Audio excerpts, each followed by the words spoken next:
All right. Good night, everybody. I'm What You Need. You're watching my channel. If you like what you're seeing, don't forget you can like, share, subscribe. You can also donate via PayPal. The link will be in the chat section as well as in the description.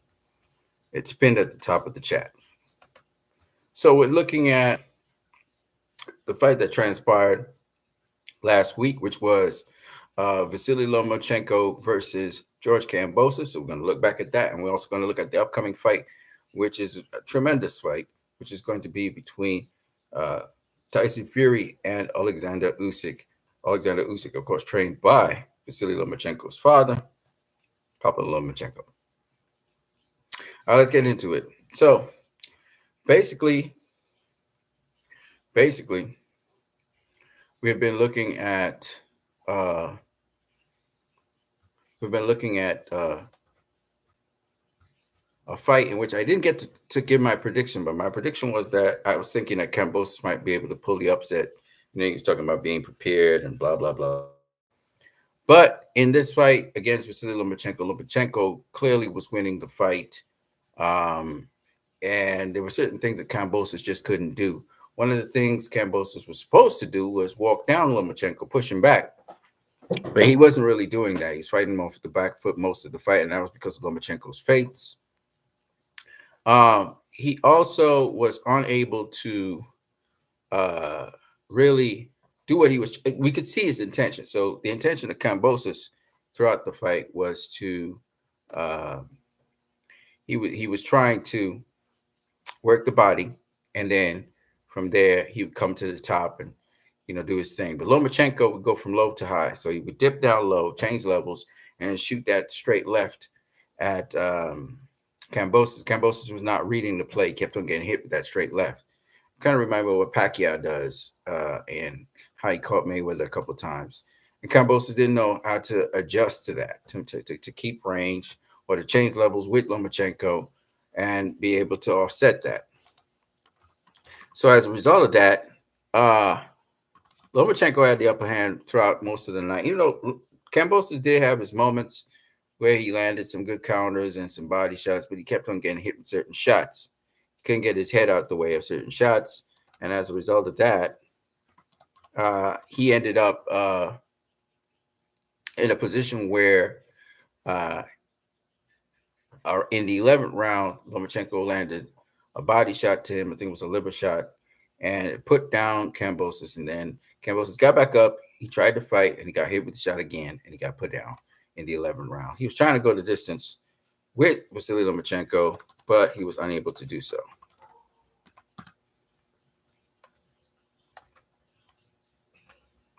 So Vasily Lomachenko wins the fight against George Kambosos by stoppage. And the other interesting thing is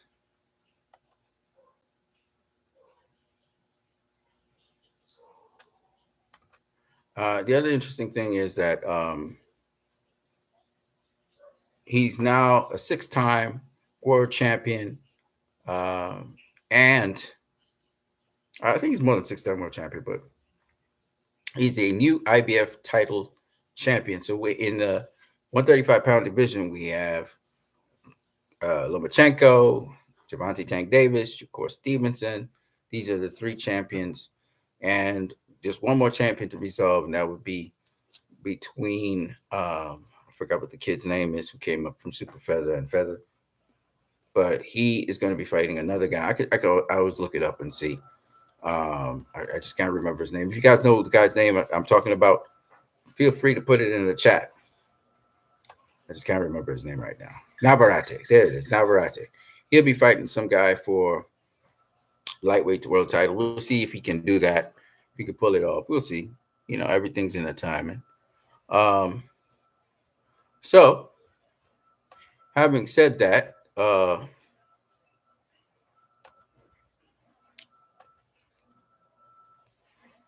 Lomachenko having won his title, having won a title again. Congratulations to him on that. And on to the next. What are the repercussions of this? Well, the repercussions of this is that what we have now is We have Lomachenko in the mix. Javante Tank Davis put out a proposal that he wanted to face Lomachenko after he faced Frank Martin, but I don't know if Tank will do that. The likelihood of Shakur Stevenson versus Lomachenko is actually greater right now because, um, because Shakur Stevenson, you know, this his last fight with Top Rank is going to be against Howard Tournian, who fought Frank Martin, who gave Frank Martin some problems before Frank Martin dropped him late. But Shakur hasn't gotten those big fights, so I wouldn't be surprised if Shakur now he may move on if he gets a Tank fight. But Vasily Lomachenko is a great, great, great fight to put on the record. So I don't know what Shakur is going to do, but I think he should weigh out his options before jumping the gun and you know and deciding what he's going to do. You know what I mean?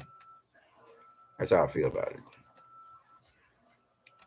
So it's possible that we could have a Loma versus Shakur fight because Lomachenko obviously he's going to be looking for those big fights, right? He's going to be looking for those big fights, and so we'll have to see if that's what is on the horizon for him. You know what I mean? Uh,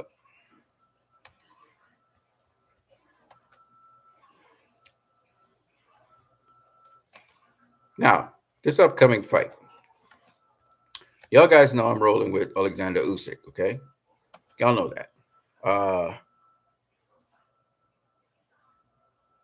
That's my guy.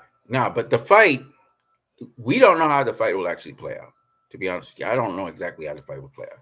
Now, I'm going with Usyk because Usyk and Michael Hunter were the two guys who could spoil the party because Usyk's pedigree, his boxing experience, the angles he puts forth, the southpaw stance, the way he's very calculated in how he fights to keep the opponent guessing and always a step behind.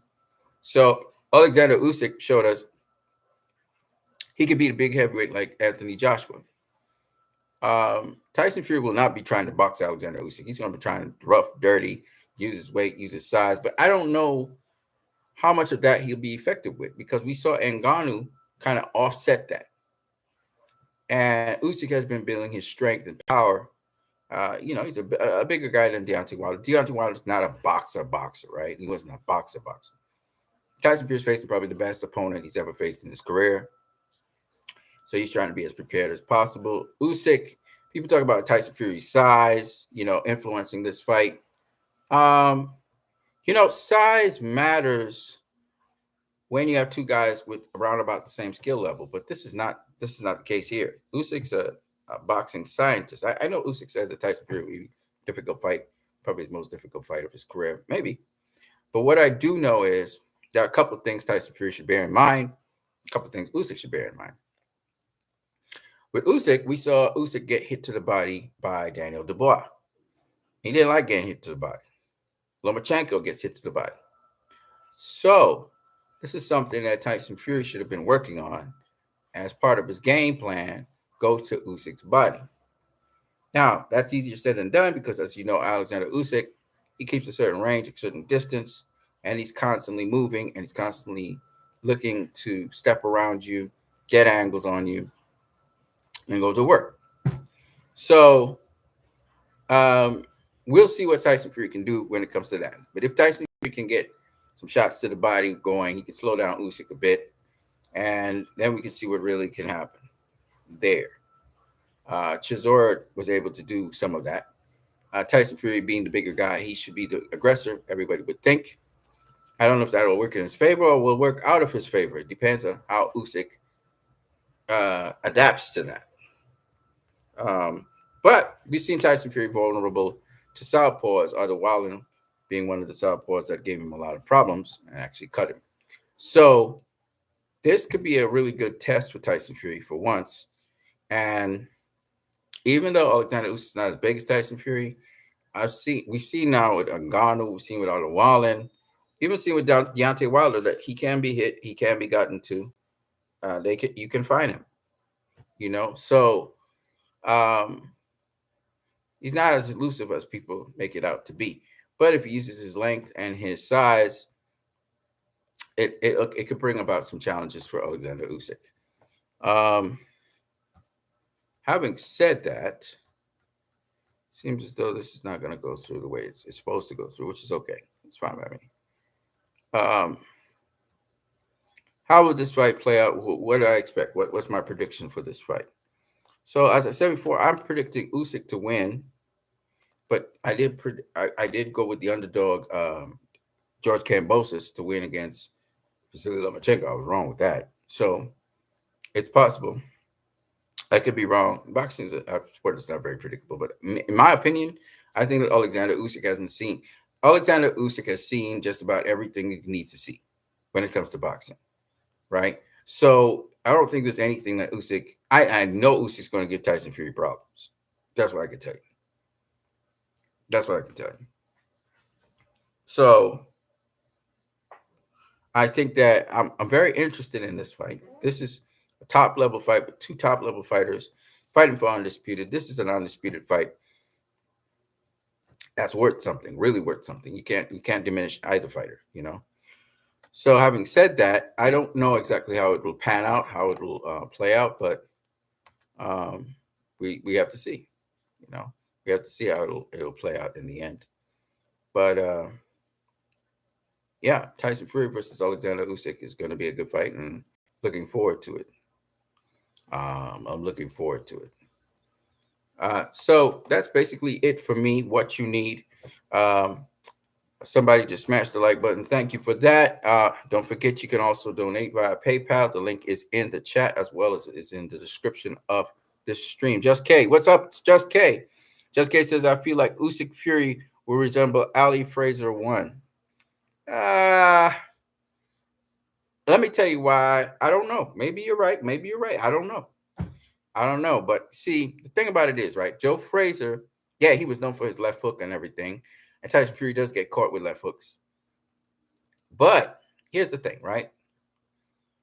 Alexander Usyk is a much better, more skilled fighter than Joe Fraser. You know what I mean? He's a much more skilled fighter. Now, Tyson Fury will come in, and I think Tyson Fury is the one who won't try to box. He'll try to bang. He's going to try to brawl. He's going to try and use his length, his body size, and his weight to brawl with Alexander Usyk. Bring the fight to him. The thing about it is, when you try to do that against a fighter who really knows what he's doing in every square inch of the ring, that fighter can walk you into things. He just has to find the range. Hold on a second.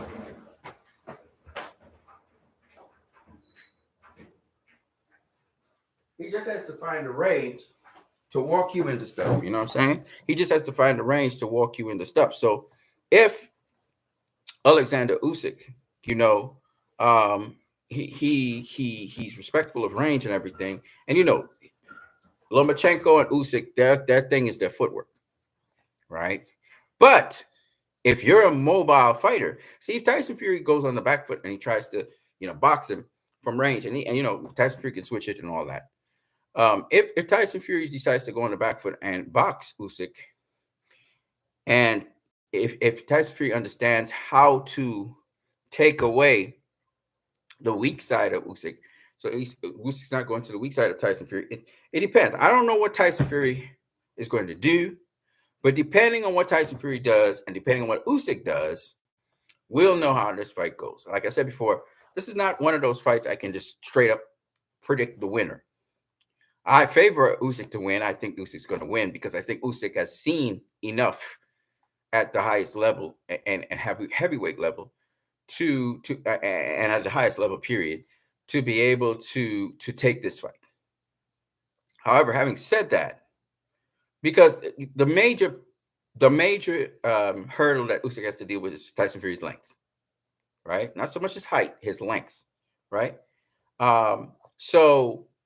But we've seen fighters like Otto Wilder, and we've seen fighters like even Deontay Wilder, who's not really this exceptional boxer. We've seen these guys get past Tyson Fury's length and catch him with stuff. So I think that Alexander Usyk has the capabilities and the skills to be able to do that. Whether he will do it or not, I don't know, but he has the skills and abilities to do that. So, I'm interested in seeing how this fight plays out. Of course, the one thing there's an asterisk on this is Tyson Fury going to cheat in some way, shape, or form? And has Usyk's team paid attention to that? Are they keeping an eye on that? That's the only thing I'm worried about because Tyson Fury only performs exceptionally well when he's cheating. So having said that, hopefully they have doping tests and all of that going down. But we'll see. We'll see.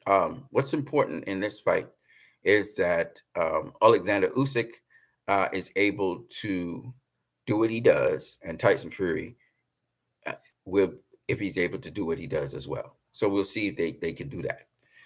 Whoever can do what they do best is going to win.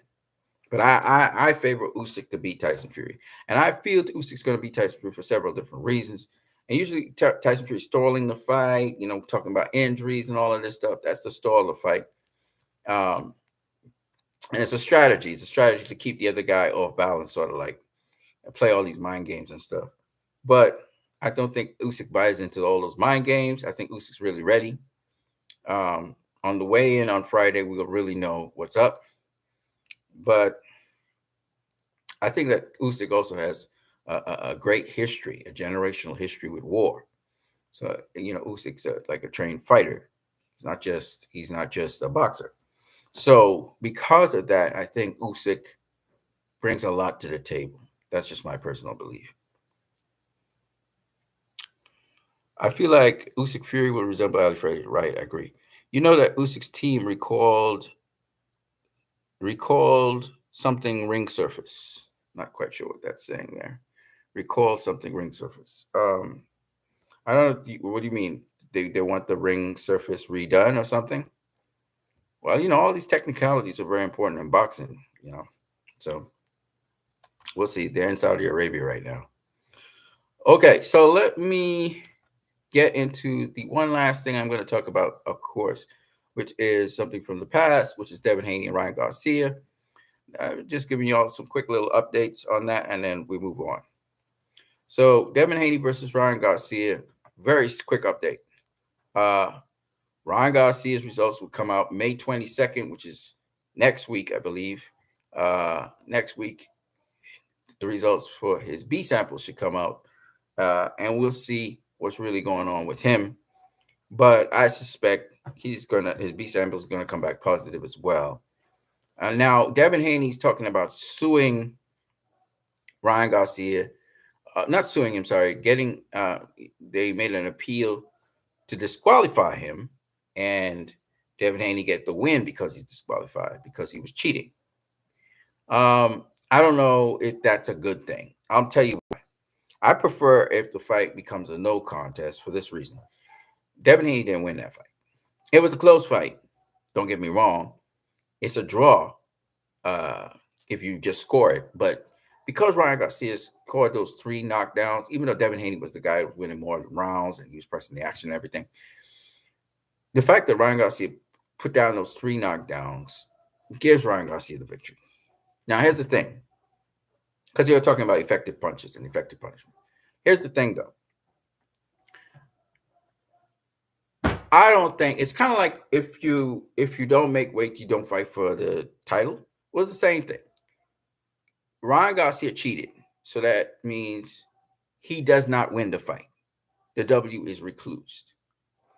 What usually happens in cheating cases? Now I know there's a history of where Boutte versus, I believe it was Lucian Boutte versus what's his name? I can't remember his name right now. Lucian Boutte versus Badu Jack. Okay, there's a case where Lucian Boutte, he faced Badu Jack, and Boutte won the fight, but he was using the same drug that Ryan Garcia used, Usry. It was found in his system, and because of that, he was suspended, and also the fight was reversed. He was just DQ'd in the fight, and uh, Badru Jack got the W.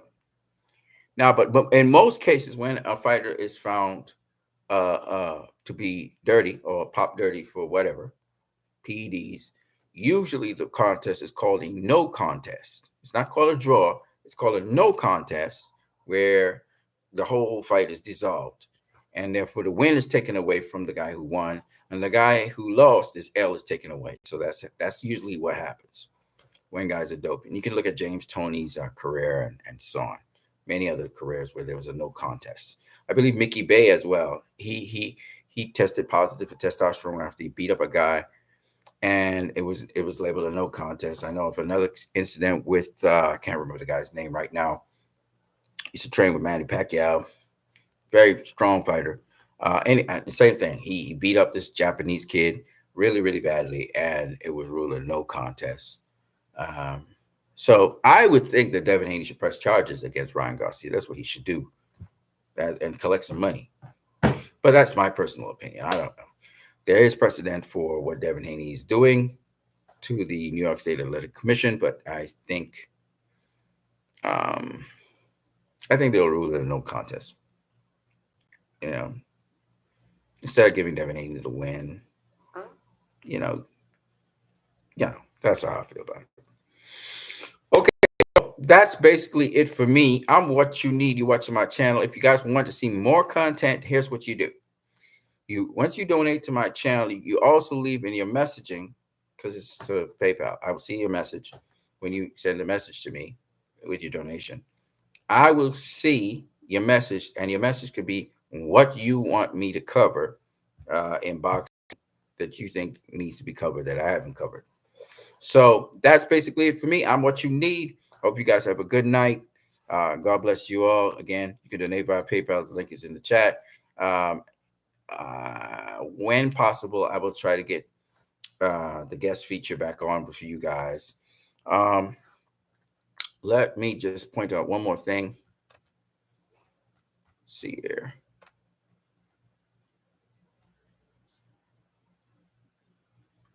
Okay.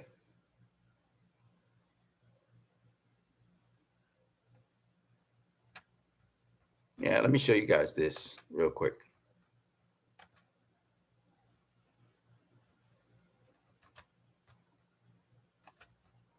This is one of the groups on Facebook, the Spit Bucket Podcast, that I'm a member of. And if you look here, this is Andrew Maynard.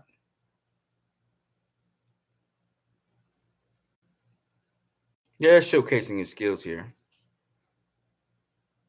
It's a southpaw. He's not really fighting any. He's kind of fighting fodder right now, but just showcasing his skills and him stopping guys. Okay. Believe this is Tank here. Yes, Tank. So Tank is waiting, training for the Frank Martin fight, which I think happens pretty soon. I don't know if Blair the Flair he's still facing Adrian Broner. We'll have to see. Frank Martin. Frank Sanchez, sorry. He's taking on some Eastern European guy, it looks like. There's no rehydration for Tank versus Frank Martin. That's not true. That's Errol Spence right there. Wow. Errol's training away. There's little Devin Haney here.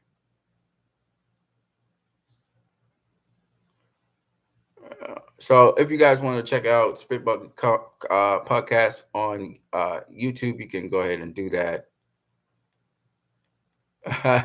Ryan Garcia's calling out David Benavidez. Now you're just trolling. Ryan's talking to everybody, staying popular in boxing. That's what it is. Lomachenko's crying because he wins the IBF title. He wanted to stop boxing, and his father told him, go ahead, continue. Kerry Bradshaw is the head of this. He's the head of this channel here that you're watching. Anyways, I'm what you need. Hope you guys have a good one. Uh, would love to chop it up with you guys later on, but that's about it for me. I'm gonna catch you guys later. What you need. Out. Peace.